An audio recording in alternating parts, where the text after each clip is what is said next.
Are you ready to stop the self-sabotage and create the life you desire? Well, in order for that to happen, you need to break free from the bad beliefs that are holding your success hostage. You need to optimize the stress by turning it into extra energy for success. And those hurtful habits? Well, we need to give that pain a purpose for progress. Welcome to Stop the Self-Sabotage and Create the Life You Desire podcast. What are the laws that will drive our clients' success, whether they're a success in turning their dreams into reality or there's success at being a hot mess and feeling like they're failing? That's what we're discussing today on the National Guild of Hypnotists St. Louis chapter virtual meeting. And like to start off with who's here, and if you've got a recent success with a client that you'd like to share, or maybe even a personal success, give that also. People who are listening to this on the Stop the Self-Sabotage and Create the Life You Desire podcast, as we go through these laws, not only be thinking about how they apply to you in your own life, but also notice maybe who catches your attention that's here with us today, and maybe they're the right fit for you to reach out to and have them assist you with the next level of success. So we're going to start with Al. Al, Yeah. Give us a recent success as well as your name and your contact information. My name's Al Househalter. I'm with My Family Counseling. We're in O'Fallon, Missouri. I've been working as a counselor for, I guess, about 9 years, using hypnosis for approximately 2 years. Actually, a little bit over 2 years. I trained with Ferguson and Associates back in 2019. I've done about 119 hypnosis sessions since then. So Wow. it's incorporated to about 40% of my client base. And what I've found is it's been a really beneficial tool at like putting out fires and allowing people to move away from the cliff and start dealing with their issues in a traditional counseling manner. So it's been a really good balance. The successes are just it's just mind-boggling. It's neat to see what the human mind and the human spirit can do when it puts when it's focused and driven. They overcome mountains all the time, and what's neat is I'm not having to do it for them. That's it. You're not having to do it for them. They get to take ownership of their success and moving forward. It's their success. That's the cool part about hypnosis. Mm-hmm. Eric, information. Well, that was a fantastic beginning, Al. If I don't take anything away from this presentation except for that, it would be time well spent. So thank you very much for sharing that with us. My name is Eric Banks. My day job is I'm a trial attorney. Hypnosis is an avocation for me. It is a passion. My real ideal client would be other attorneys, teaching them self-hypnosis and working with their high-value clients and witnesses to testify better by using hypnotic principles. Now, keep in mind, I said hypnotic principles. I didn't say hypnosis, because in the state of Missouri, it is an absolute, unequivocal bar. You cannot hypnotize a witness to help that witness testify better. Missouri is one of the more conservative states. Some states, it is wide open. You can use hypnosis as you deem appropriate. And then it's a matter of credibility to the jury, how they want to weigh that evidence. Other states allow testimony if proper safeguards were put into effect ahead of time, such as having a certified hypnotist perform the hypnosis, allowing the other attorney to be there to witness it, perhaps taping it so that the judge can look at it, things of that nature. Missouri is so concerned about false memories that if you have been hypnotized in conjunction with the litigation, you cannot serve as a witness, period. Now, that's not to say you cannot be hypnotized for weight reduction, not to be confused with weight loss, or smoking cessation, not to be confused with stop smoking. But I cannot hypnotize you to testify better at trial. So therefore, what I do is Ericksonian indirect hypnotic language, which of course does not include an induction.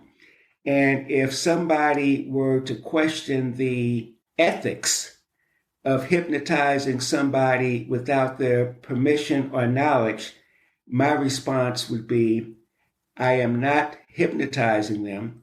I'm only using hypnotic language, which is similar to that used by preachers, NLP practitioners, psychologists, marketers, academics, and anybody else who's in the communication business.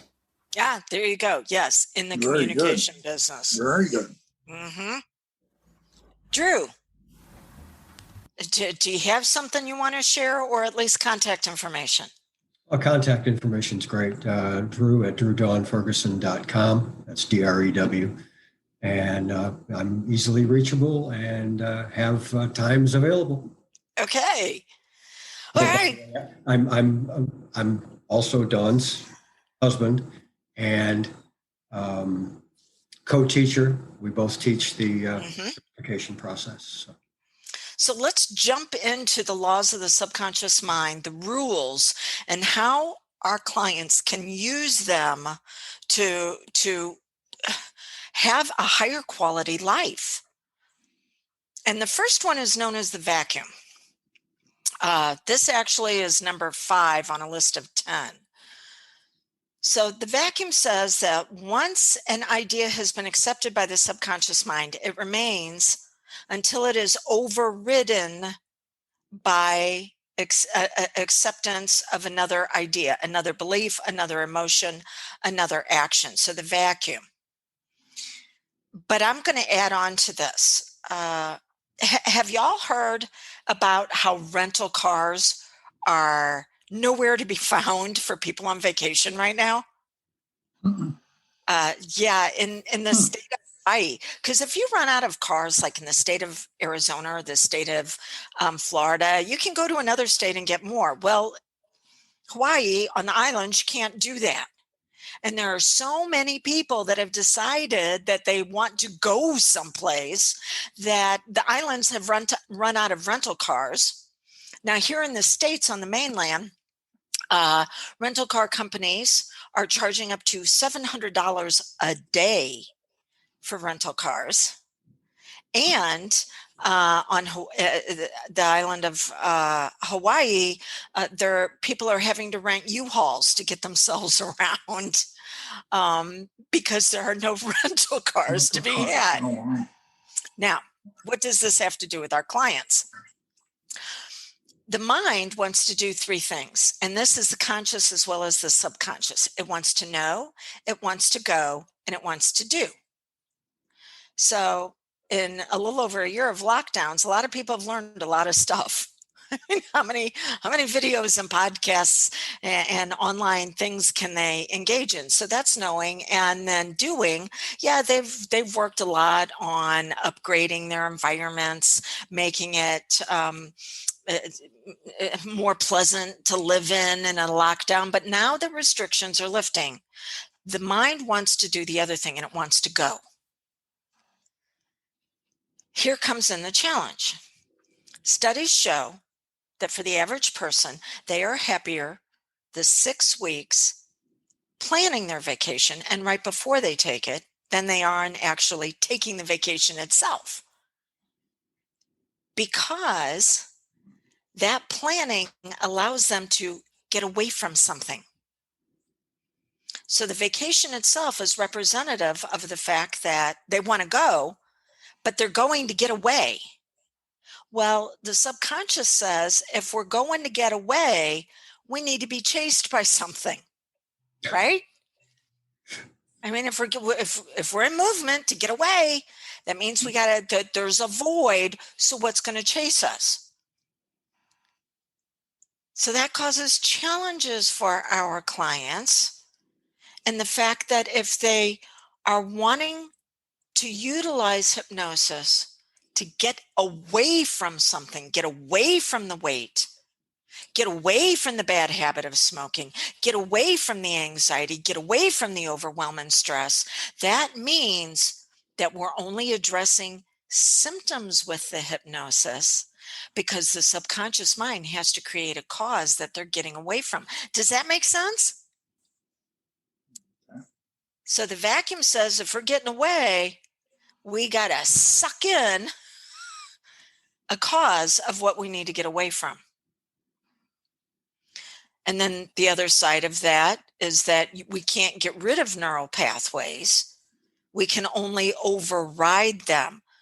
So an identity that our client has that's been accepted by them will remain in place until it is overridden by another identity. It's the vacuum. If we get rid of something and we don't choose what we're going to replace it with, the mind will choose, it'll suck something in, and it's probably going to be something that does really suck in their life. So I would love to hear how you all assist your clients in making sure that you're getting to the cause and not just treating the symptoms, and how you might use the fact now that if people come to you and they want to get away from something, how you can actually assist them in not getting away, but actually going to who they really are. So I'm opening it up. What do you guys think? I'm going to give my piece. Awareness, number one. You know, people aren't always aware of what they need to do. You know, there's a void there. What do I do with it? You know, I mean, nature hates a void. So, I mean, so does the human mind. So they're going to fill it with something.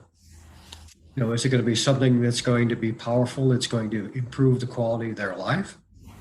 Or is it something so trivial that they're just wasting their time, energy, and possibly finances messing with it? Yeah, and we see that whenever somebody does works with a hypnotist on stop smoking. Okay, so we got rid of that habit, but did the hypnotist help them decide what their new habit's going to be?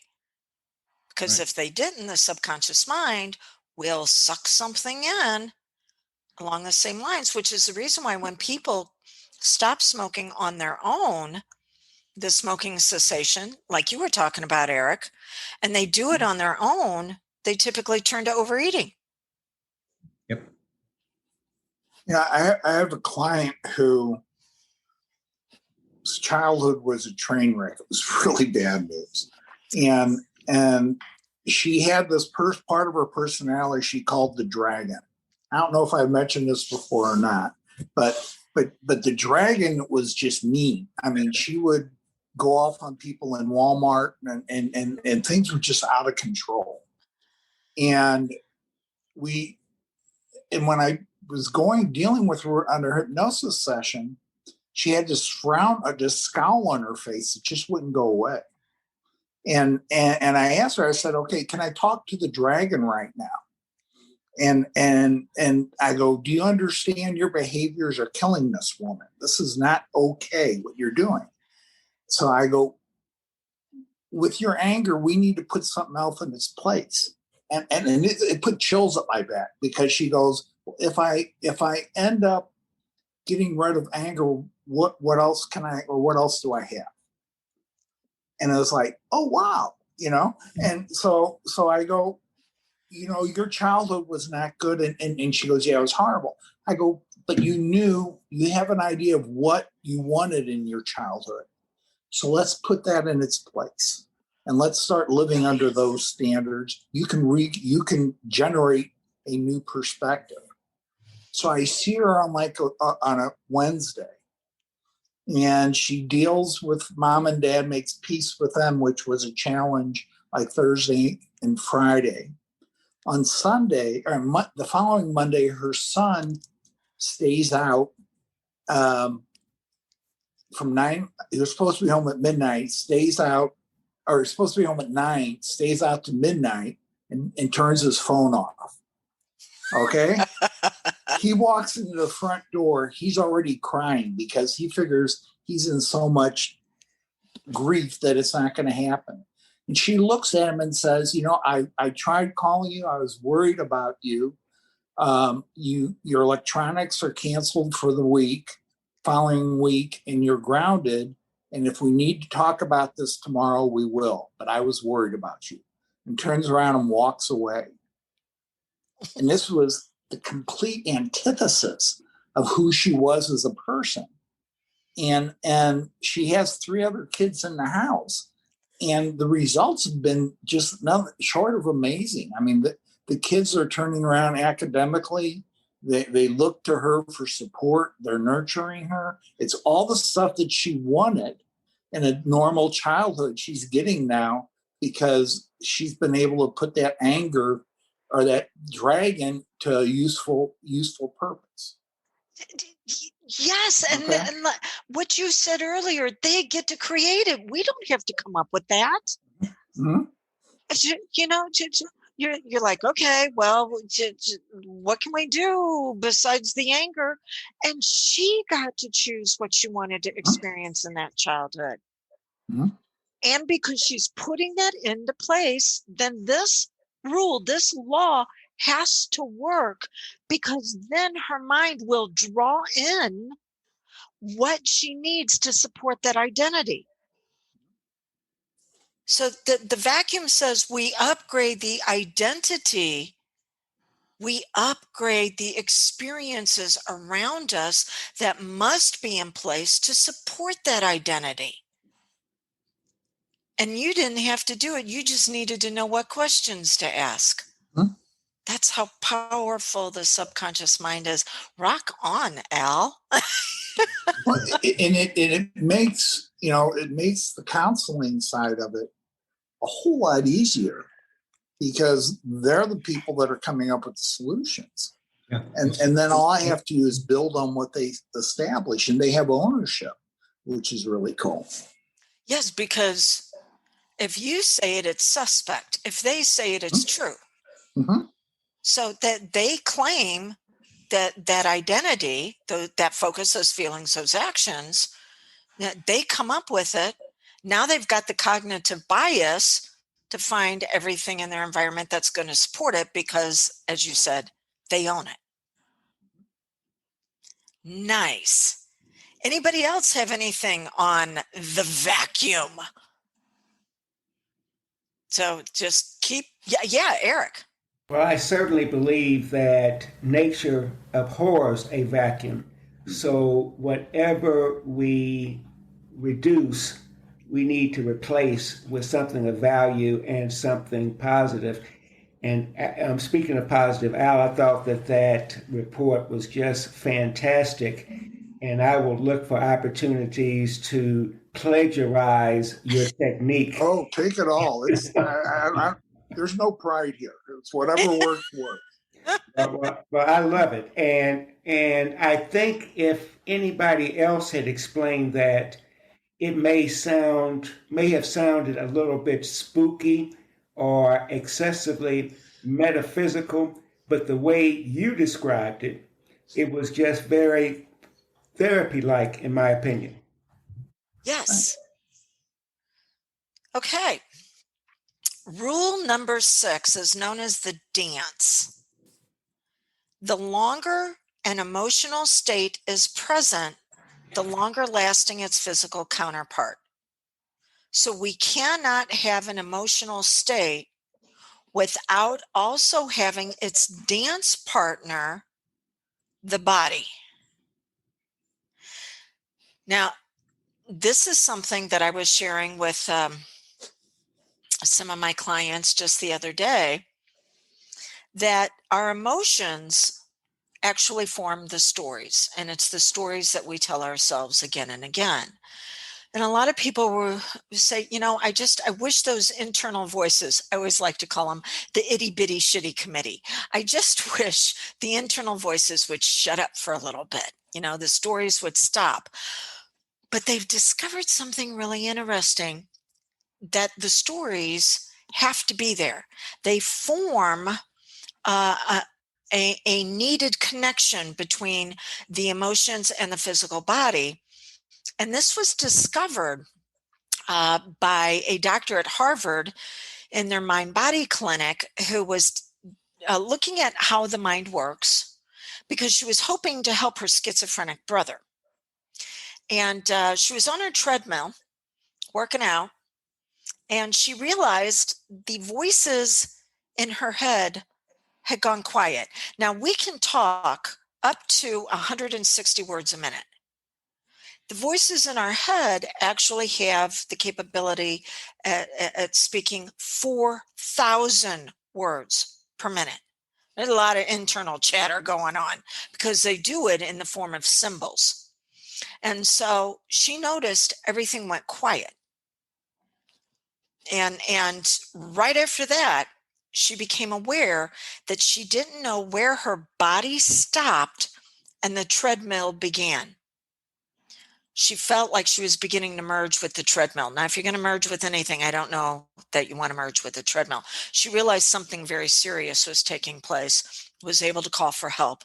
She was having a stroke, and it took her 8 years to recover from this stroke. But because of her training and because of her presence of mind, they were able to establish a baseline that the stories that we tell ourselves determine how our body interacts with the world. And that if we stop the stories, we have breaks with reality. This is also being found. You're going to start hearing more about it. It's been there, but it's been kind of on the hush hush. Now it's coming out more, that retreats, silent meditative retreats, where you're supposed to quiet the mind, people are going into those retreats who have never had any type of mental illness, and they're coming out with mental illness and psychotic breaks with reality. There's an entire group looking at this now. They're saying the voices are never meant to be silenced. You can get them all talking about the same thing and going in the same direction and actually producing progress. But when we stop the voices, we stop our ability to move our body and interact in the world in a healthy way. So the stories that we tell, when the Native Americans say that we story ourselves into existence, they're correct. So this law says the longer an emotional state is present, the longer a story is present, the longer lasting its physical counterpart. So we have to have dance partners. That means that if we want our clients to take upgraded actions, then they need to have an upgraded story, which, Al, goes right back to what you did for your client, going, think about the childhood you wanted, create the story that says you're getting it. Mm-hmm. It's curious. I was down in Dallas a couple of weeks ago for a counseling conference, and they reported that over the period that we've been dealing with COVID, that anxiety and depression cases have doubled. Okay. Yeah. And if you look at the kids sitting in front of computers, my granddaughter was, I guess she's in first grade, and the first day or so, the teacher had her sitting in front of the computer for an hour and a half straight, and the kid was crying because this was not something. So I wanted to kneecap the teacher. I was like, you crossed the line here. You're messing with my baby, you know? But it was one of those things that you could see. I mean, I have clients coming in, bright kids who are bombing in college and high school because the extent of their structure and teaching is sitting in front of a computer. And it's just not normal for them. No. And in fact, I was reading an article that said, especially after the last year, we're having to teach kindergarten and first grade students breathing techniques to soothe themselves that are out of the norm. And the reason why we're not, why they can't self-regulate is because they're not getting the play that they need with others and developing those stories that, okay, well, yeah, this is how I interact, this is how we play, these are the games, and those are all emotional based activities that then show up physically. So yeah, you're right. Just taking in information, the three things the mind wants to do: it wants to know, it wants to go, and it wants to do. Too much no. As in KNOW leads to NO. No, I can't function in the world. So how do you think we might be able to use this then in hypnosis, knowing that the emotional state has to do a physical counterpart? Any ideas? I'm going to throw one out real quick. I had a client a couple of weeks ago, paraplegic from a car accident, dealing with a tremendous amount of pain in the lower legs, where there is sensation. Doctors and the pain clinics can't get a handle on this, and it's been 8 years now. Okay. I know that the stories we tell will produce physical pain. It's not just the body producing the pain. It's the story we tell ourselves. So I'm thinking to as I'm talking to him, and I'm thinking, as he's telling me some things, there's a story here of a lot of anger and a lot of upset that life didn't turn out the way he thought it would. So measuring the pain on a pain scale of 1 to 36, 1 is feeling phenomenal, 36 is the worst pain that you can be in. Doing before the session in the intake on the pain scale, we're at a 32. During the session itself, when I'm asking his powerful mind to give the pain that he's experiencing a purpose for progress, he's down to a 22 during this session. By the time we finish the session, I write some things down for him and he's leaving. He's now at an 8. I didn't do that. He did. But his powerful mind had to start coming up with a better story if he was ever going to feel better. So I started using EFT with a couple of my clients, and it's hitting the pressure points. But so that's helpful. But the mantra that you're teaching them is really going into the subconscious, and it's reinforcing the new perspective, and you see those reductions in hyperactivity and pain and all those things, because what you're doing is basically allowing the subconscious mind to alter its perspective on how you're addressing those concerns. Yes, that's it. Mm-hmm. The woman that I worked with probably 3 years ago now, post-traumatic stress disorder, the drugs couldn't get a handle on it. The therapy couldn't get a handle on it. And Al, I'm not like you. I am a hypnotist that does coaching. You do the therapy along with it. Mm-hmm. So we've got a different perspective, but everybody's at a loss. They can't get her where she wants to be. And so it was the hypnosis session just saying, give this pain a purpose. What the trauma that you went through, the assault that you went through, give it a purpose for progress. You got a purpose right now just for pain. Now let's switch it. Let's find purpose. I didn't know what the purpose was going to be. And whenever I talked to her several weeks later, she was writing a book for other women on that were being battered and how to get out of similar situations. She had no idea she was going to write that book. But the subconscious said, well, okay, if we got to come up with a better story, we're literally going to write a better story. So like you said, they take ownership of it then, Al. So any other questions or comments on emotions and its dance partner, the body and the actions?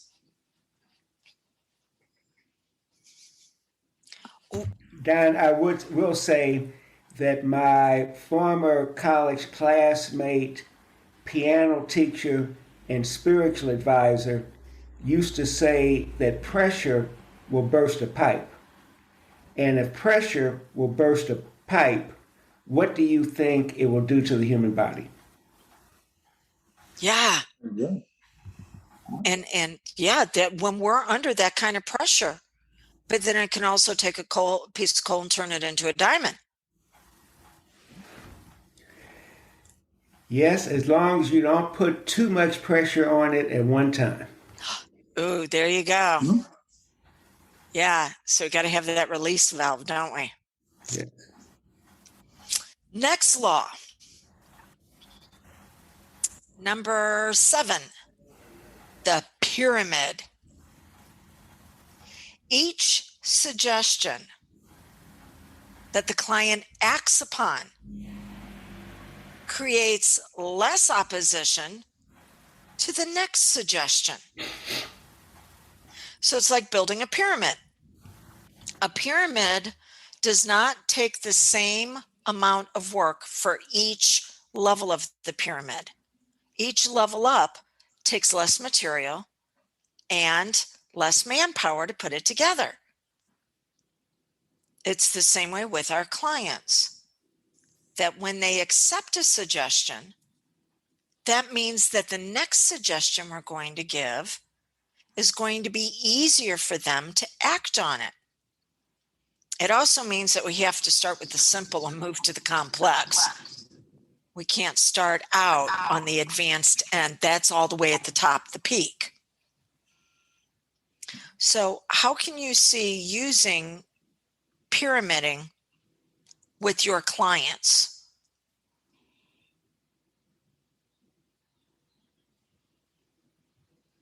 Well, I think whenever at least when I'm doing a hypnosis session, I'm not focusing just on one thing. Right. We'll throw in scripts on anger, self-confidence, anxiety. So you're establishing the primary issues, those things that are at the core. Mm-hmm. Reason, fear, you tie all that in. And then as you go into the other topics that you're addressing, then you start getting a bit more specific.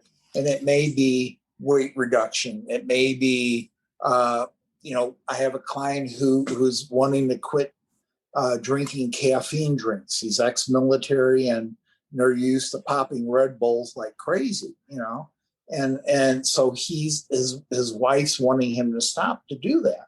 Stop using it. So it was one of those things. We had to build that foundation of addressing these other concerns. And then he had the tools to deal with the problem that exists. Yeah, so you start out with the simple stuff as far as here's the general emotions that you're experiencing, and now Mhm. let's funnel it into who you want to be. Right. Yeah, you're giving it you have to give them the hammer or the screwdriver or the tool to be able to deal with the problem that's there. If not, then it's hanging out there randomly and it's not going to function. They're not going to have the wherewithal to address it. There was a gentleman that came to me, this was years ago, to become a healthy non-smoker. And I asked, why now? After we had talked about all the other things, and you talking about the Red Bull, he would have Red Bull and mix it with, I think it was vodka. And I'm like, oh, dude, whoa. But anyways, I'm like, well, why now? And he had a couple of little girls, and he said, look at me. He was covered with tattoos. He had his job. He had his own company, but it was a very physical job. And he said, I don't want my little girls to marry a guy like me. They're starting to notice boys. I want them to pick a guy in a suit who's going to have an easier life that he can offer them. Like, okay, yeah, it's great. So we're doing the session and working with first the physical level and the smoking habit, and then the emotions, the story he's telling himself. But at the very end of the session, I had him think about his little girls and how he was doing this for them, and that the type of guy he wanted them to experience. And then I said, but little girls are always going to go for somebody who's like their daddy. So I wonder what you might be able to do now to reveal the man that you really are, in order to set a great model for them. So we started with the simple stuff, which was actually letting go of the cigarettes. And we moved up into the complex of he wanted to be a man that his daughters could respect and would honor. And then a few weeks later, he's telling me, yeah, I'm not out there with my crews anymore, humping it and trying to prove that I'm the biggest badass on the crew.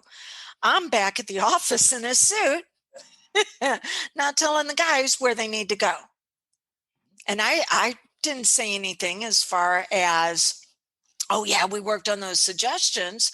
It was just, really, what had you decide to do that? And he goes, I figured if my little girls were going to go look for something, the first place they should find it was at home. And so, yes, taking it from the simple, which is that the habit or pattern they're wanting to break when they come to us, that's actually the simple stuff. The complex is, who do they want to be?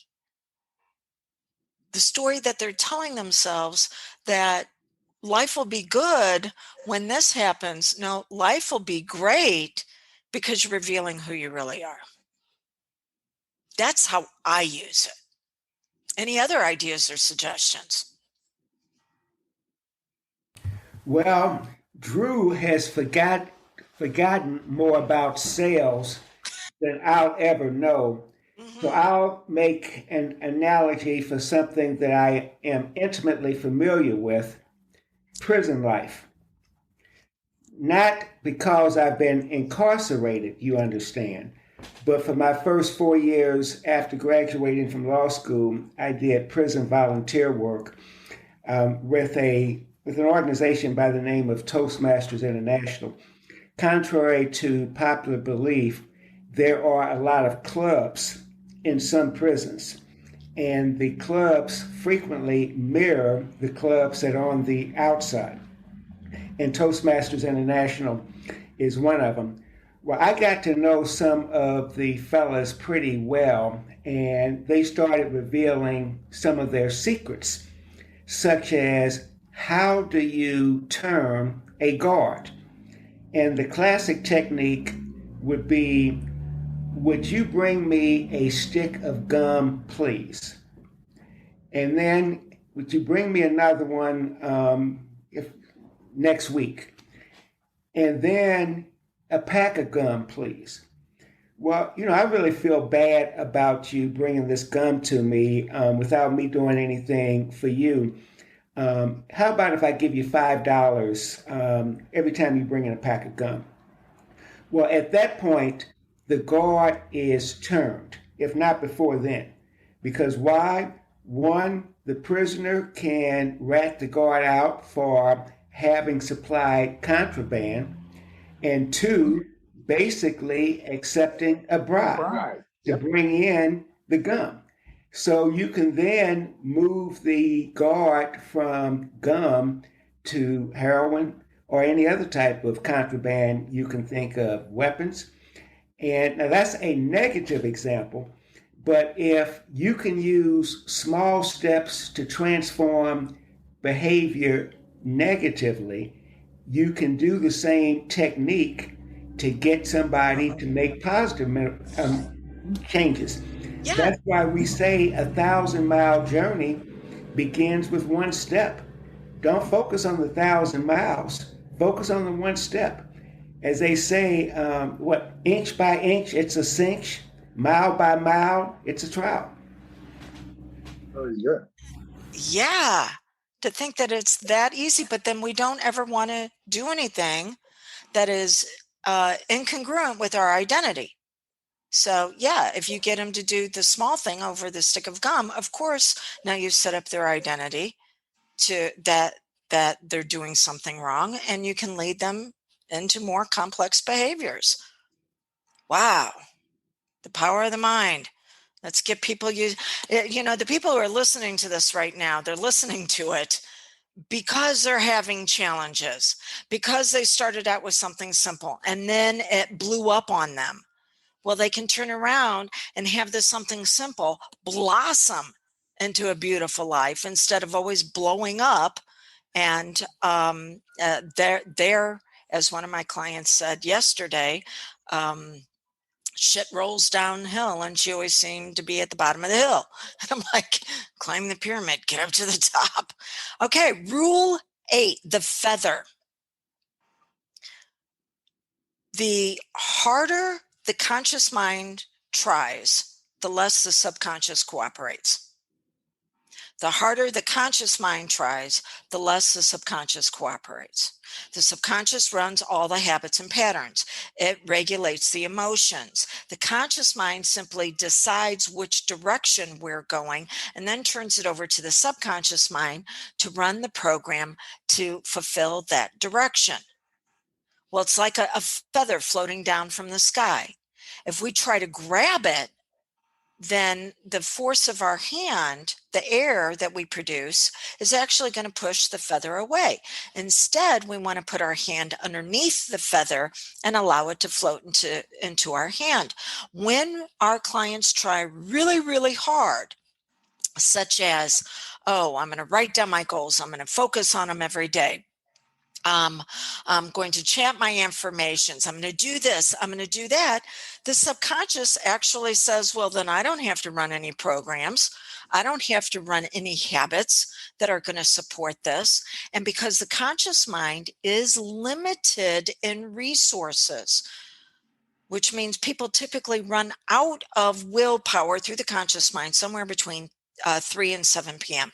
Because it's limited, then at some point they're going to run out of what they need to try to keep that focus. And then the subconscious steps in with the previous habits and patterns that they were trying so hard to overcome consciously. So what do you think this means for you working with your clients as far as alleviating some of the pressure on the conscious and transferring it over to the subconscious? What is it that you like to do with it? I had a client come in last week, and his wife has been homebound because of COVID and just has bought into a lot of the conspiracy theories and stuff that abound. Mm-hmm. So she is frantic, and he's He's tried to reason with her. He's tried all the stuff that a husband would normally try, and it's been, if not ineffective, sometimes even counterproductive. Okay. Okay, so he comes in and so I kind of went biblical on him. I addressed the perspective of how, what your role is, and that if you can nurture her and just show calmness and reflect Christ in your actions with her, she's going to be a whole lot more relaxed, because she's going to see that there's something that is constant, that is true, and that's going to be consistent. So we did a hypnosis session, really focusing on that, and helping him lean on Christ through the times when things were a little hairy with her. And I got this email back from him yesterday, and he was just like, the things that set me off, all that stuff's gone. That I'm seeing opportunities to just diffuse some of those anxieties from her. It's not perfect, but I'm not trying to force my agenda or convince her that what I believe and what I see to hear to be true. I'm just modeling it. So it really provided a respite from him on trying to tackle something that was out of his hands in the first place. And that was exactly what you described with him, is exactly this right here. Yeah. You described it to a T. He didn't have to try so hard. Right. Yeah. And then when he's not trying hard, she doesn't have to fight him to prove that he's wrong and she's right. Mm-hmm. Yeah, I'm sorry. I do need to go. I've got another. Yeah, you got to go and get ready for your client. Eric, leave your postings on that. I'm always looking for lawyers. Okay. All right. Thank you. All right. Talk to you later. Okay. Bye. See you, Al. Bye. So, Eric, anything that you've got, any techniques that you like to use? Yes. Well, first, I would like to commend Al for the excellent example of mental jujitsu that he employed.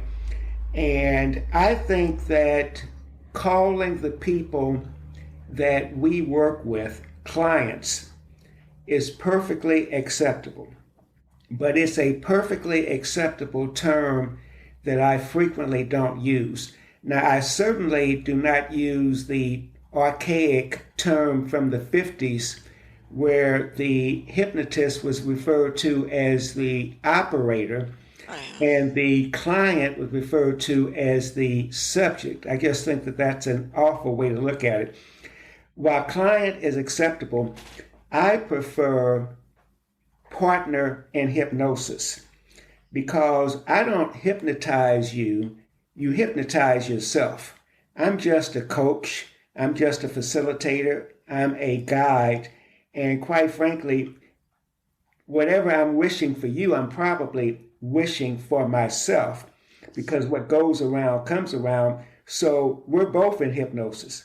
I just have to make sure I don't go so deep into trance that I can't help you reemerge at the appropriate time.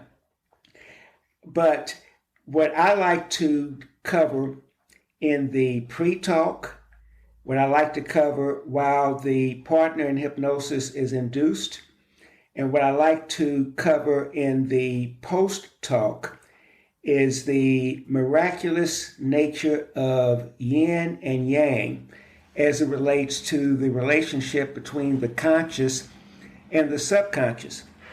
We all know that 90, 95, 99% of all of our actions come from the subconscious.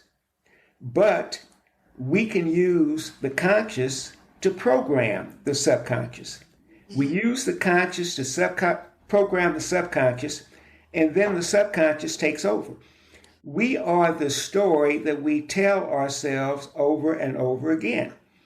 If we've been telling ourselves that we're stupid, that we're inadequate, that we lack the resources. Well, all we have to do is keep telling ourselves that long enough, and not only will we begin to believe it, we'll begin to act upon it. Yep. But on the other hand, using the pyramid, the baby steps that we spoke of earlier, if we tell ourselves what we want to be, then we will eventually become that. Now, no one is a greater proponent of that than my favorite son, who hates any type of self-deprecating humor. He is a full believer that the subconscious mind does not know the difference between reality and a joke. So therefore, he wants to throw holy water on me and make the sign of the cross whenever I start saying, well, I'm just a poor black lawyer from North St. Louis. Well, if I didn't have bad luck, I have no luck at all. I give two of my hands for one of yours. He hates that kind of talk. And after communicating to me in no uncertain terms how much he hates it, well, guess what? I don't even joke like that anymore. Mm-hmm. And so that way the subconscious doesn't have to look for ways to fulfill that. Yeah. And you I've just got a little saying that I repeat to myself over and over again. You become what you say in the privacy of your own mind. yes. And because that goes back to the stories, and then the stories, the subconscious has to find a way to physically fulfill the story as well as all the actors in the story. This is something else, because you said something along the lines, Eric, of we feel good when we strive to be the person that we know we can be, something along those lines. Actually, we feel our most authentic when we strive to be congruent with who we know we can be instead of who we are. That's actually when we feel the happiest, is when we look at that ideal, not perfect, but ideal. Ideal example of how we can be. And even though we know that we're going to miss the mark and we're going to fall short, doing our best to get as close to it as possible is when we're the happiest. Okay, so rule number 9, the job description. When a new employee is hired, they can only fulfill the requirements of the job when they know the requirements. The subconscious needs to be told what it's supposed to be fulfilling. And if it does not, because the subconscious cannot make any choices, that's the conscious mind. The subconscious just runs the program. If it is not told what to do, it will go back to our past and find a job description there. And it's usually off of what's known as the trauma triangle: victim, bully, hero. We're either the victim and everybody's taking advantage of us and we need a hero, but then we get tired of always being rescued, and then we turn our hero into a bully. Quit telling me what to do. Or we become the bully and we try to tell others what to do in order to gain power. Or we're the hero and we always try to save people because we get a hit of feeling good off of that. So the job description, we want to make sure that we are very clear when we're working with hypnosis how the client is supposed to get their needs met. And the way I do that is by just saying, make it as healthy and as functional as possible, because I'm not quite sure what they need to be doing. But that's the catchphrase I put in: make it as healthy and functional as possible, whatever it might be. And Now moving into this upgraded identity. Any other suggestions on or comments on how you make it clear on what the subconscious is supposed to be doing to fulfill the end result of the hypnosis session? What do you do for yourself whenever you're doing self hypnosis? How do you make sure that your subconscious does not put in one bad habit for another one? You get rid of something. How do you make sure it doesn't suck in another sucky habit? Well, I do it by telling myself what I want to be, telling myself what I am, telling myself what I can accomplish. And it took many decades of trial and error and striking out before I started hitting the ball.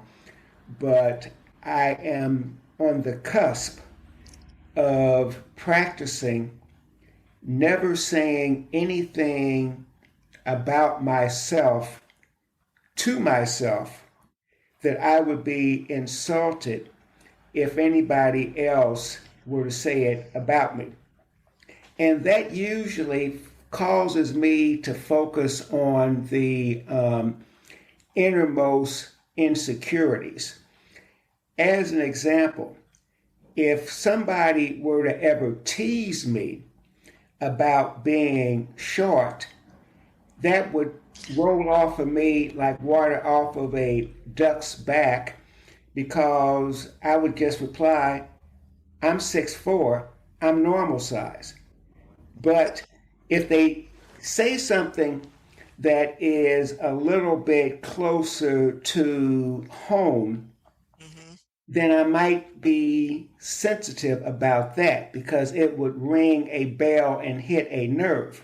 Right. Well, if I were to say that if a friend, neighbor, or even stranger, if I would be insulted if they would say it, why would I allow that thought to harbor in my own mind?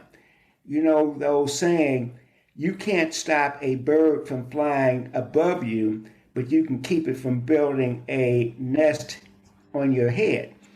Yes, the thought may come, but if it's not a good thought, we need to make it go just as quickly. You're right. I like to think of traffic going down the road and you're sitting on the side of the road watching it. Just because somebody stops and says, "You want to get in the car," doesn't mean you got to get in the car.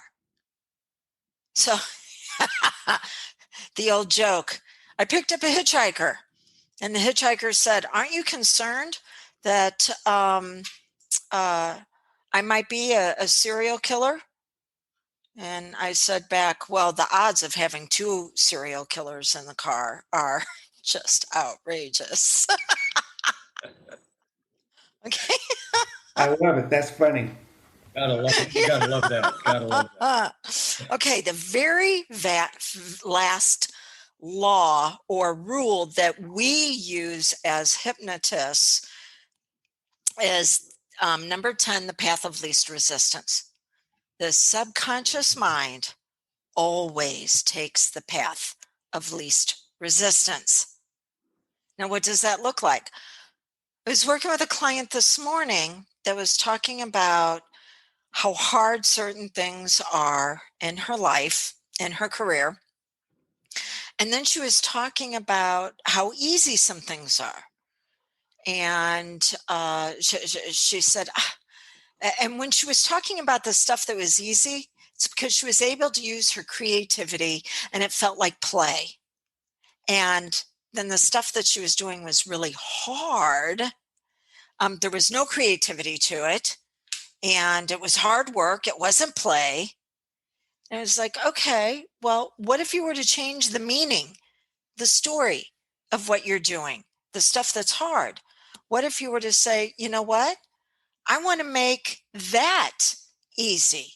Just telling your powerful mind that it's supposed to seek the path of least resistance and find a way to make that stuff play. The reason why it's so hard is because you don't see it as enjoyable. So the mind for her only wants to focus on things that are enjoyable. So she's got, if there are activities that she has to do, she has to change the meaning around those activities and make them more enjoyable. So too many of our clients have made success hard and failure easy. And so that's the reason why it's so much quicker and faster to fail, because that's the path of least resistance. We need to change it around and make failure the hard path and success the easy path. Any ideas or suggestions on how you might do that with a client? Making success the easy path and failure the hard one. Any ideas? Perhaps it could include reminding them, as Zig Ziglar would say, that good habits are hard to make but easy to live with. Bad habits are easy to make and difficult to live with. So something's going to be difficult. So if something's going to be difficult anyway, shouldn't you make the difficulty or the challenge or the opportunity developing a good habit? There you go. Yes, that's it. I can't say it any better. That's it. If you're going to make something hard, make it hard to fail and make it easy to have success with those habits. I think a lot of people don't even realize that they have a choice in the matter. Yeah, you're right. We do. We take it for granted. Sure. Because we understand how the mind works. Sometimes we forget that we're dealing with people where this is not their specialty. So to run through all of these 10 laws, number 1, the coin. Every thought produces its physical counterpart. So no matter how thin you slice a coin, there's always going to be a head and there's always going to be a tails. Rule number 2, the target. What's focused on comes to fruition. Rule number 3, the winner.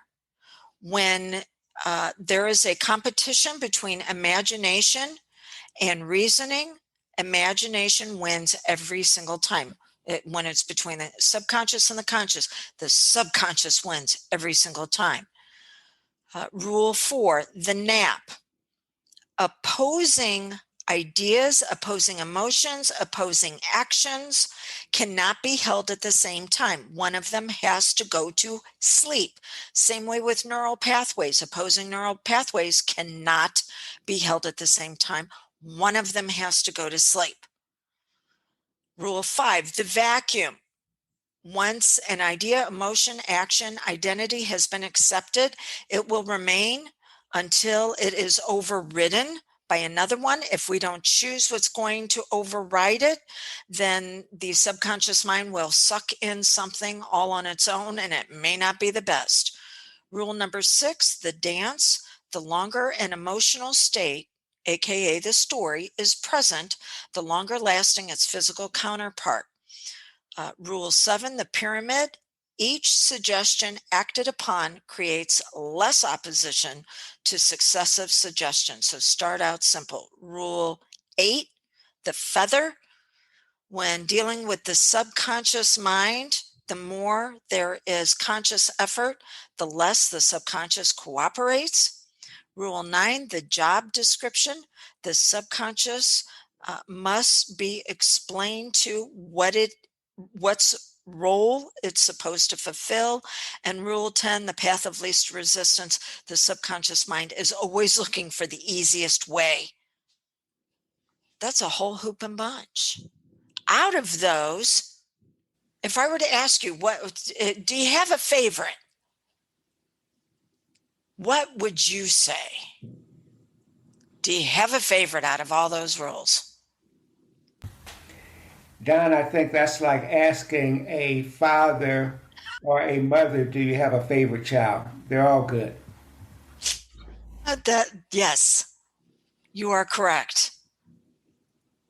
Drew, do you have a favorite? No, I kind of like them all, actually.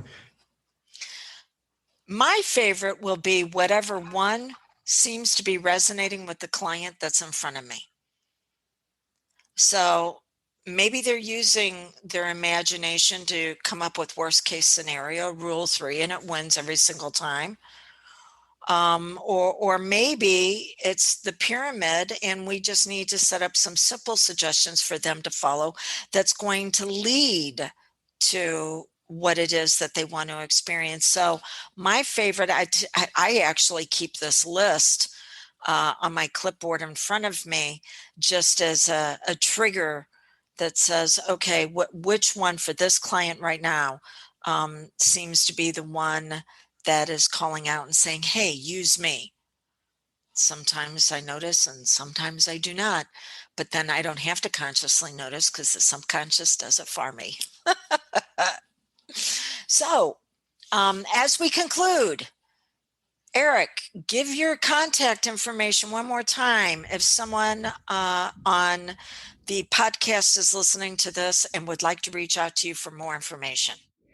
I am highly findable if somebody Googles me, but if they were to Google me, Eric Banks would not get it. It would have to be my middle name included, Eric Kendall Banks. I'm with Image Relations LLC.